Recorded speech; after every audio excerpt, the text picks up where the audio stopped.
let's see, next. A couple things. I'm going to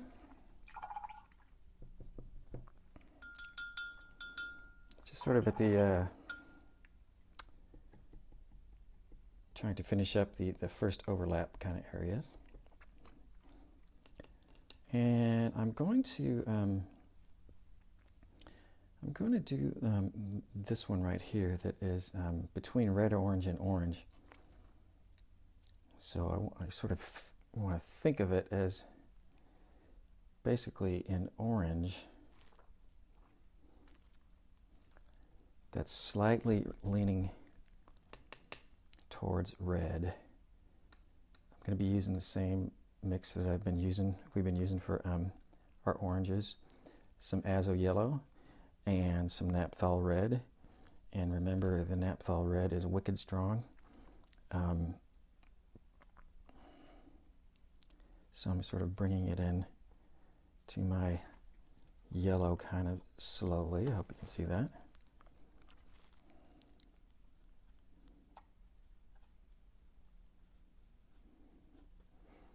It's feeling a little bit like ketchup and mustard. Still want it a little more red.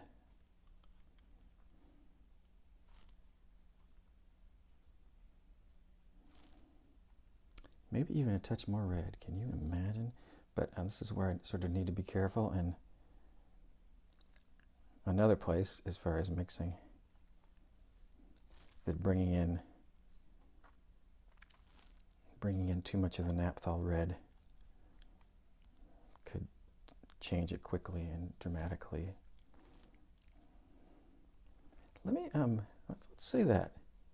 I'm going to try to just bring in a little bit more water too.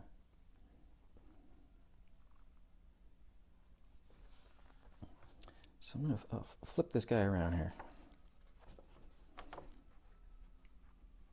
Yeah, that seems okay.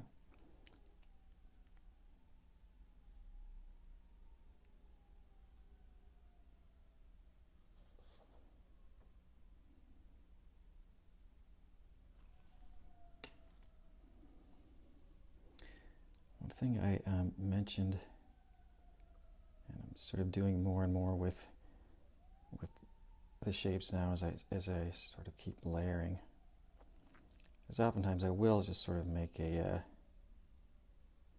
initial quick pass and then rinse some of that paint out and bring in a dab of just clear water, because I want to try to coax some of the paint to the edges a little bit more.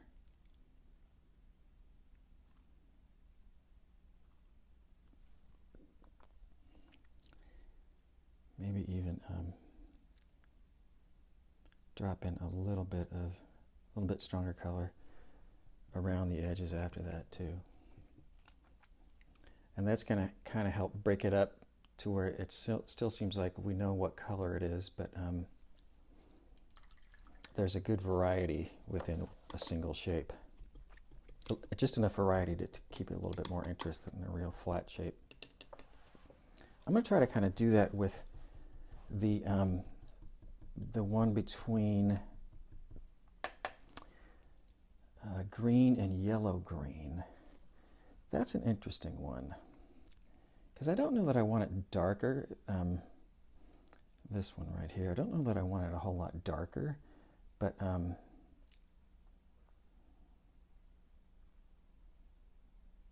want it to be a little bit more clearly green, but also maybe let me show you what I'm going to do. Okay, show us what you're going to do.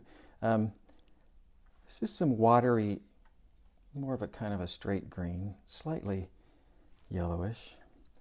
But I'm going to wet that shape, and I'm going to kind of try to do what I've been doing and maybe coax a little bit of that extra paint right towards the center of the shape away into the edges, Let's see what happens here.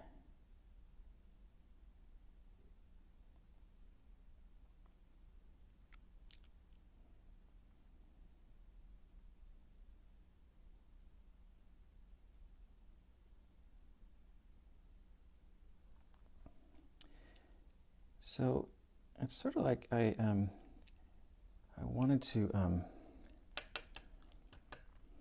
make it, here I'm just going to paint for a little bit. Scrubbing out and lifting a little bit out there.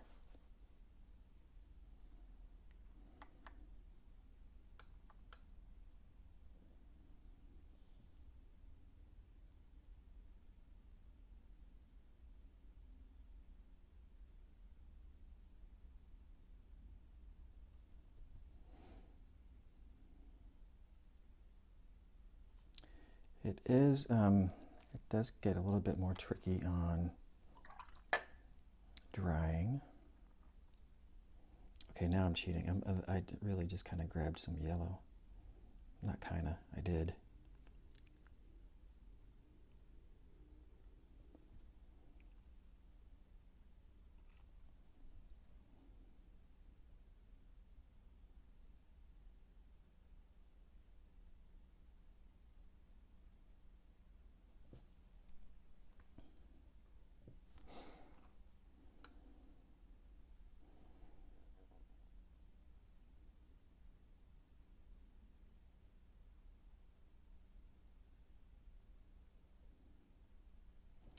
I think technically that may qualify as overworking it, but hopefully you sort of get more comfortable with adjusting things that way. That one was that. I think I'm going to do a similar thing with my one between the blue violet and the violet.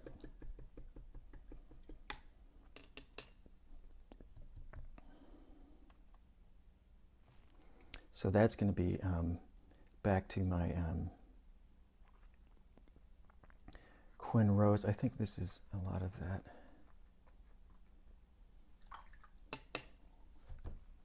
Quinn Rose and French ultramarine blue. You see, but quite a bit of ultra blue.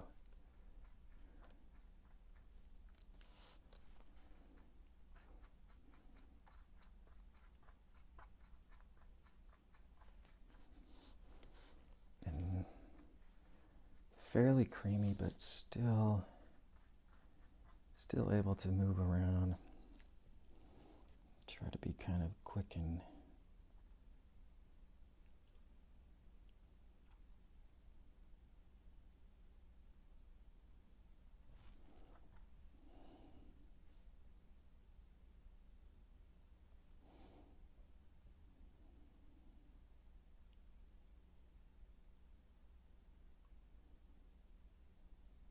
I think I've said, the more layers you get down here, the harder it is to sort of get it to flow. I'm going to do that same sort of thing. I'm going to bring in a little bit of clear water. You can play with this idea, or you can not worry about it, depending on your comfort.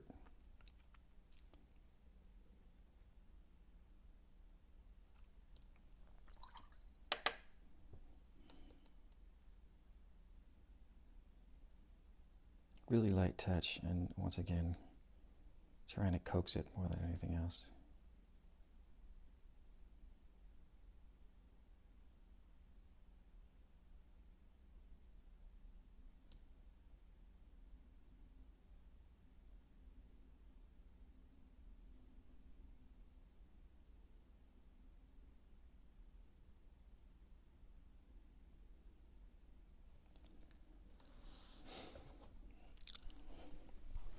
And as we keep building up, it does get tricky because, for several reasons, but it's easier to sort of just keep thinking, okay, darker, darker, darker, darker, and where that, I do think that's overall a very important skill to get to, especially with watercolor, which can tend to not have enough darks.